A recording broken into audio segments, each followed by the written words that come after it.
Aftersun is a 2022 drama film directed by Charlotte Wells, her directorial debut, which there have been a good number of nice directorial debuts recently. I've been enjoying that. Stuff like Resurrection and Past Lives, past couple of years, as well as this one. So this movie is one of my favorites. This is the third time I've seen it, and I just find a lot more to appreciate every time. The two things I like most are how it creates like a strong feeling of experiencing this vacation and this trip. It truly is shot, especially in a way that makes you feel like you're taking in everything you can from this trip. And then also, it just makes you do a little bit of work to try and figure out everything it's trying to say and the different ways it's trying to communicate Callum's mental state and Sophie and Callum's relationship. Again, it does a lot visually to emphasize that. So visually, the way the movie's shot, I think the way the camera moves, the way it takes a lot of time, the way it looks at things which are not the characters talking, helps emphasize the setting, helps you take in everything that's happening, much like Sophie would be at this point.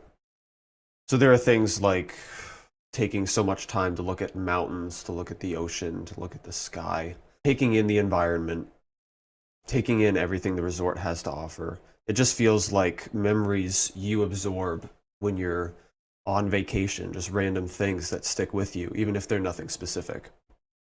I think of things like at the mud pits, there's a quick little shot of just the water, just the little mud streaked water swirling around.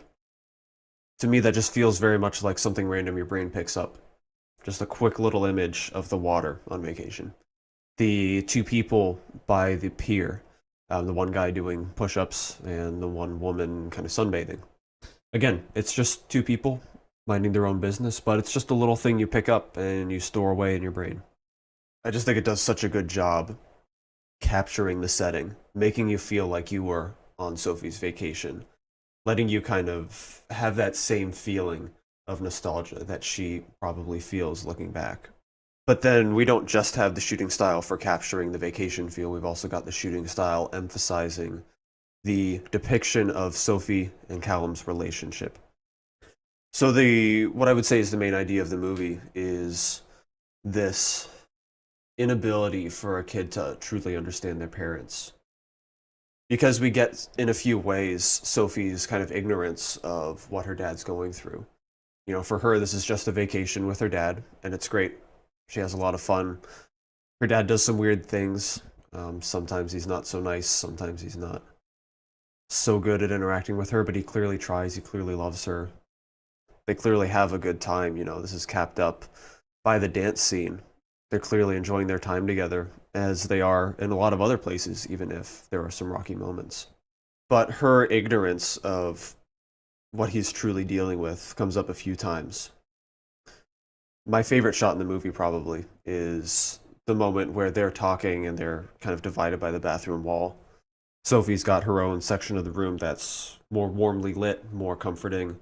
Callum is in a cold blue bathroom. And he's also, you know, trying to get his cast off, and he cut himself a little bit in the process. And so he's kind of sitting there in his colder, more isolated part of the room, bleeding, kind of visually indicating his sense of hurt, and also him being blocked off from Sophie because she can't see this. She's unaware of his hurt as she's kind of talking about, you know, this time where she thought that Callum and his ex-wife had gotten engaged again. And it's just such a great visual indication of what Sophie is aware of at the time. We also have things like Tai Chi, I think is probably the other best example, where to her it's silly ninja moves, as she says. But to him, it's a method for coping with his depression, trying to set his mind at ease. We also see the Tai Chi books with the meditation book next to the CRT. You know, we see him doing Tai Chi when Sophie is gone with the other kids, and it certainly seems like he's struggling with his mental state at that point, and that is something he's trying to do to kind of center himself, give him some peace of mind. So we can see the importance to Callum of the Tai Chi. Sophie can't see it. She just sees it as basically another type of dance move. It's just something funny her dad does. And she doesn't have, that wall hasn't broken down for her, as a kid at least. But I think the implication is, the older she's gotten, she's watching this movie on her 30th birthday, just like where Callum was. I think the implication is by that last scene we get of adult Sophie, we get the camera kind of spinning around 360 around the room. And it just shows her kind of quietly pondering the footage she just watched and the memories she just went over. And now, as an adult, she's looking back and she's kind of filling in the gaps and seeing the hurt that Callum must have had that she was just incapable of seeing as a kid. And it's not her fault. I mean, it's good that probably that she wasn't aware. Kids shouldn't have to bear their parents' burdens like that. And it's just a curse of sorts of being a parent is that you'll never be able to fully level with your kids. There's stuff you got to protect them from. I love the final scene of Callum departing into the dance room because it's basically Callum crossing over from real life into her memories. And I think we can say safely the darkened dance scenes are basically Sophie's memories. Given that it's adult Sophie in there and still 30-year-old Callum, it's clear she's aged, he is not. So it seems safe to say that it's her memories. She's basically kind of coming to grips with and, seemingly a little bit angry about trying to work through her emotions regarding Callum as an adult, what he did, why she left him, essentially. And it's such a powerful juxtaposition with the memories of the trip. The scene with, it's so good, the scene with Under Pressure, the alternate version of that, and the cross-cutting between the resort dancing and the dancing in her head, those memories, and just like wrestling with the two images of Callum of like the loving father and the father who abandoned her in a sense is so powerful. It's such a great, well-composed image. So I think we can pretty safely say Callum is dead for a few reasons. One, there's a pretty consistent pattern of visual references to suicide. I think there's four, if I remember right. There is Callum standing on the balcony, kind of precariously. There is the previously mentioned scene of Callum with the blood kind of running down his wrist in the bathroom. And I think you could perhaps even make an argument that the cast was not there from a broken wrist, it was there from a suicide attempt, given that, he's kind of evasive about how he even broke his wrist to begin with, and the sight of blood trickling down associated with it.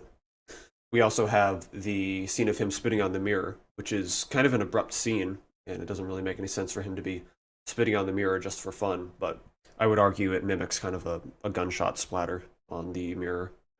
And then right after that, we also get this little quick image of someone kind of like with their face covered in a towel breathing, which I would argue references suffocation of some sort.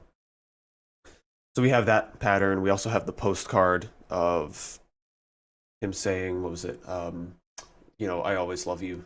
Never forget that. In addition to the fact that she never sees him again.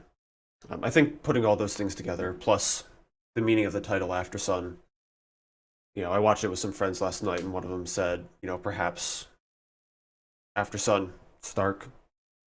We associate darkness with death. And also, I think it ties into a line Sophie says earlier about how, everyone shares the same sun, shares the same sky and sees the same sun. But what happens after you can't see the same sun anymore? So I think putting all those together, I would argue pretty definitively, Callum is actually dead. We also get some visual cues of Callum struggling with money. Sophie does seem to be aware of it to some degree at some points, with the singing lessons comment. But they're also, losing the scuba diving mask, going to the cheap hotel, not like the nice one across the road, not getting everything all inclusive, making a game out of bailing on the dinner bill. These things are sprinkled throughout, just like the hints at Callum's mental state. And I just admire a lot a movie that can manage to lay out the story in such detail, yet so sparsely. It's kind of an achievement that this story can be so well realized, yet still not that clear on a first viewing. My first viewing, I was kind of like halfway there. I was kind of thinking he had a drug problem, not a depression problem quite as much. And I guess it's possible it could be drugs as well, but because he does say he's done all the drugs at some point. But I think depression is much more strongly hinted at. Um, but everything's there, and you kind of pick up on something wrong. But the second time you go through, you can really put the pieces together. And I think that's great, not just because it's a rewarding watch. It makes you want to go back to it. But also, it feels very much like Sophie's experience. You know, the first time living through this, she seems aware that there are some things off. But it's the second time going through it as a 30-year-old where everything really hits her and she understands. We also have this sort of idea of Sophie's development because this film kind of comes at a developmental time for her, a critical time where she is between childhood and being an adolescent. The scene where, her dad asks her, why don't you go with yourself to those other kids over there? And she protests saying she's not a kid. She clearly wants to hang out with the older kids. There's a certain pull to her for that. And we get several almost voyeuristic scenes of her hearing those girls talk about, some of their sexual activity. And then we also see her observing from afar those two boys kissing. And of course, kissing Michael as well. There's sort of this, cycle of peer influence on her. And not only is this vacation capturing these ideas of the relationship between her and her father, but it's also kind of cementing this as a core memory in terms of experiences tied to the time in her life where she's growing up. So I almost think this is a perfect movie. I rated it a 95. My one complaint, and I knock it off from perfect because this comes up a few times, is so much of the movie is more relaxed, genuine, sort of natural feeling dialogue and exchanges.